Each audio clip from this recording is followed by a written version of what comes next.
اللہ والحمد للہ والصلاة والسلام علی رسول اللہ اما بعد اعوذ باللہ من الشیطان الرجیم۔ سورہ الم نشرح ہم پڑھ رہے ہیں۔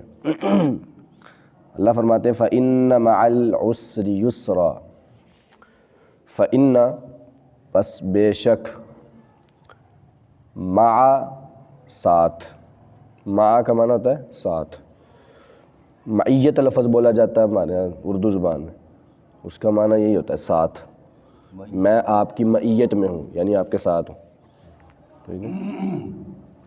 فَإِنَّ مَعَ الْعُسْرِ بس بے شک ہر مشکل کے ساتھ، یسراً ایک آسانی ہے، یعنی اللہ تعالیٰ کسی بھی انسان کو، پہلی بات تو یہ ہے کہ اس کی تکلیف سے زیادہ اس کو مشکل نہیں دیتا، یعنی جتنی اس کے پاس طاقت ہوتی ہے نا، طاقت سے زیادہ اللہ تعالیٰ کسی انسان پر بوجھ نہیں ڈالتا، نہ ہی اس کو تکلیف دیتا ہے۔ یہ نہیں ہے کہ انسان اس تکلیف کی طاقت رکھتا ہی نہیں ہے اور اللہ تعالیٰ اس کو تکلیف دے رہا ہے۔ اللہ تعالیٰ ہر انسان کو اس کی طاقت کے مطابق جو ہے نا مکلف بناتا ہے۔ تو پھر دوسری بات کہ تکلیف کے بعد آسانی کا اللہ تعالیٰ نے لازمی وعدہ کیا، آسانی لازمی آئی۔ فَإِنَّ مَعَ الْعُسْرِ يُسْرًا بس بے شک ہر مشکل کے ساتھ ایک آسانی ہے۔ اور دوبارہ پھر اللہ تعالیٰ نے فرمایا اِنَّ مَعَ الْعُسْرِ يُسْرًا بے شک اسی مشکل کے ساتھ ایک اور آسانی ہے، یعنی مشکل ایک آئے گی، آسانیاں دو آئیں گی۔ جس کسی انسان پر کوئی بیماری آتی ہے، کوئی مصیبت آتی ہے نا، اس کو یہ بھی ذہن میں رکھنا چاہیے کہ اب اللہ تعالیٰ کی رحمتیں اور برکتیں مجھ پر اس سے بھی ڈبل آنی ہیں۔ یہ اصول ذہن میں رکھیں۔ ہم مصیبت کو تو یاد رکھتے ہیں، لیکن جو اللہ تعالیٰ نے فراوانی والے اور آسانی والے ہمارے لیے وقت رکھے ہوتے ہیں نا، وہ نہیں ہمیں یاد رہتے۔ مصیبت والے وقت جو ہے انسان کو یاد رہتے ہیں، لو جی مجھے فلاں ٹائم میں جو فلاں بیماری آئی سی اور مینوں نے ہلا کے رکھتا سی، ہلا کے رکھتا سی تو جنہیں آسانیاں یعنی پوری زندگی وہ نہیں یاد۔ اللہ تعالیٰ کی جو آسانی والی نعمتیں ہیں وہ انسان کو زیادہ یاد کرنی چاہیے، تو اس لیے اس چیز سے پھر اللہ تعالیٰ کا شکر بھی ادا ہوتا ہے۔ تو اس جملے کو یہ اِنَّ مَعَ الْعُسْرِ يُسْرًا جو اگلی آیت، اس کو دوبارہ لانے کا مقصد یہ ہے کہ جو پچھلی آسانی ہے نا، پچھلی جو مشکل اللہ تعالیٰ نے آپ کو دی ہے، اس کے ساتھ آسانی ایک اور آئے گی، یعنی مشکل ایک ہے، مصیبت ایک ہے، آسانیاں ڈبل ہیں۔ فَإِنَّ پس بے شک مَعَ الْعُسْرِ يُسْرًا مشکل، ہر مشکل کے ساتھ ایک آسانی ہے۔ اِنَّ بے شک مَعَ الْعُسْرِ اسی مشکل کے ساتھ یسرًا ایک اور آسانی ہے۔ پہلے آیت کا معنی اور کرنا ہے، دوسری کا اور کرنا ہے، فرق سمجھ لیں۔ پہلی آیت کا جو ترجمہ ہے جی، ہاں جی، وہ نحوی گرامر کے قاعدے کے مطابق اس کا معنی جو چینج ہوتا ہے۔ فَإِنَّ پس بے شک مَعَ الْعُسْرِ ہر مشکل کے ساتھ، یسراً ایک آسانی ہے، ٹھیک ہے۔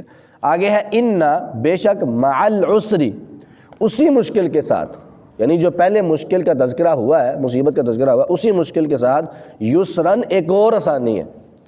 اللہ تعالیٰ آسانیاں ڈبل دیتا ہے، اور غالباً یہ روایات میں بھی آتا ہے، بہرحال وہ ہے تھوڑی سندن تھوڑی سی کمزور ہی ہے، کہ لَن یغلب عسر یسرین کہ ایک مشکل جو ہے وہ دو آسانیوں پر کبھی غالب نہیں آ سکتی۔ مشکلیں اللہ تعالیٰ کم دیتا ہے اور آسانیاں اللہ تعالیٰ زیادہ دیتا ہے۔ فَإِذَا فَرَغْتَ فَانْصَبْ فَإِذَا پس جب، فرغت تو فارغ ہو جائے، فَانْصَبْ تو محنت کر، محنت کر، محنت کرنے سے مراد وَإِلَىٰ رَبِّكَ اور اپنے رب کی طرف فرغب تو رغبت کر، ٹھیک ہے۔ یعنی جب فارغ ہو جائے تو پھر فارغ وقت اپنا اللہ تعالیٰ کی یاد میں گزارے۔ نبی علیہ الصلوۃ والسلام کے ارشاد گرامی ہے، آپ نے فرمایا نعمتان مغبون فیہما کثیر من الناس، دو نعمتیں ایسی ہیں کہ جن کے بارے میں لوگوں کی اکثریت جو ہے نا وہ بڑی غفلت کا شکار ہے۔ دو نعمتیں ایسی ہیں کہ انسان ان کے بارے میں غفلت کا شکار ہے، انسان ان کے بارے میں کبھی سوچتا ہی نہیں ہے کہ یہ مجھ پر نعمت ہے۔ ایک الصحت، ایک انسان کی صحت ہے۔ جب اللہ تعالیٰ انسان کو صحت دیتا ہے تو صحت کے اندر، صحت اس کے لیے کتنی بڑی نعمت ہے اس کو پتہ ہی نہیں ہوتا، اس کو تب پتہ چلتا ہے جب اس کے اوپر بیماری آتی ہے کہ صحت کتنی بڑی چیز ہے۔ اور دوسری نعمت ایسی ہے والفراغ، اور فارغ وقت۔ اللہ تعالیٰ جس انسان کو فارغ وقت میسر کرتا ہے اس کے اندر اس کا امتحان لیتا ہے کہ اب یہ فارغ وقت میں کرنے کے والا ہے، کیا کرے گا یہ؟ کیا یہ میری یاد میں فارغ وقت گزارے گا یا دنیا کے اندر مشغول ہو جائے گا؟ وہ فارغ وقت اور یہ صحت دونوں ہی ایسی نعمتیں ہیں جس میں انسان جو ہے وہ بہت زیادہ غفلت کا شکار ہے، اور اللہ تعالیٰ اسی میں انسان کی سب سے زیادہ آزمائش لیتے ہیں۔ تو اللہ تعالیٰ ہمیں یہ فارغ وقت جو ہے وہ اپنی یاد میں گزارنے کی توفیق عطا فرمائے۔ ترجمہ دوبارہ سن لیں۔